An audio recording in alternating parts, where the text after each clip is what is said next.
Hello, thank you for joining me for this tutorial on a basic tripod vault. I'm going to show a variety of steps, building blocks to get to the ability to actually do the full tripod vault. And honestly, to do the full tripod vault isn't even necessary for everyone. Just working some of the progressions can be really beneficial for a variety of reasons, including teaching someone how to load the shoulder in a more abducted position and to work on the hip mobility to get the leg up onto something. So with that, let's go ahead and get started. You will need an object that can act as something to vault over. You're going to come into a standing position, and the first thing you're going to do is take both hands on, in my case, a 2x4.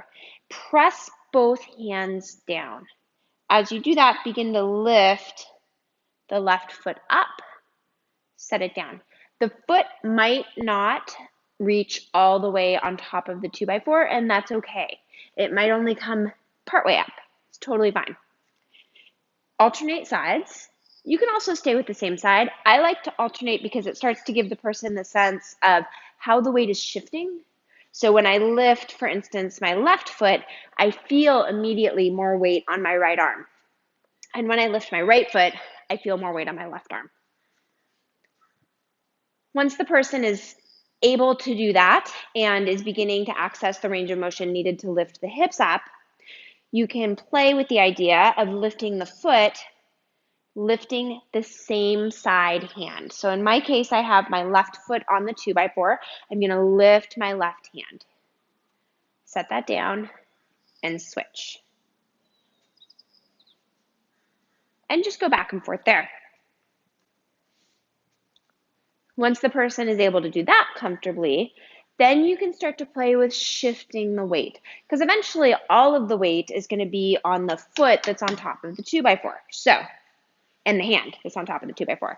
So what I mean by that is I'm going to take my left foot up, I'm going to be on my right hand, I'm going to lift my right foot. It's as though my right foot's going to lift off the ground, but it might not at first, and that's okay. And then I'm going to switch sides. And as I do this, I want to make sure that I'm really cueing the person to reach through the stable arm. So I'm really reaching through that left hand. Just go back and forth there.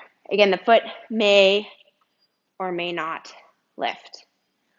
Once the person is comfortable with that, then you can work with the idea of lifting the leg through.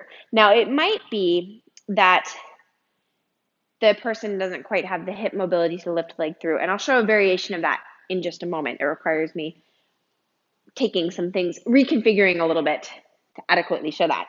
But for right now, let's assume the person has the hip mobility to take the leg up, to load the hand, and the leg comes through. So from the back, foot, hand, foot comes up and through. Now, if the person doesn't have the hip mobility for that, I'm going to very quickly make a staggered step. And that will look just like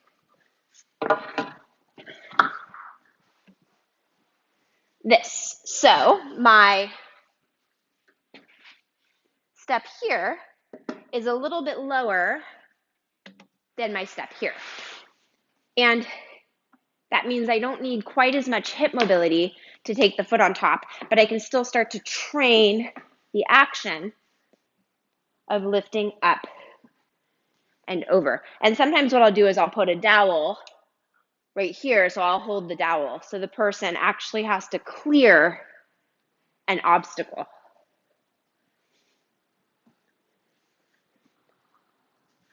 Go ahead and give that a try. See how it goes. Thank you.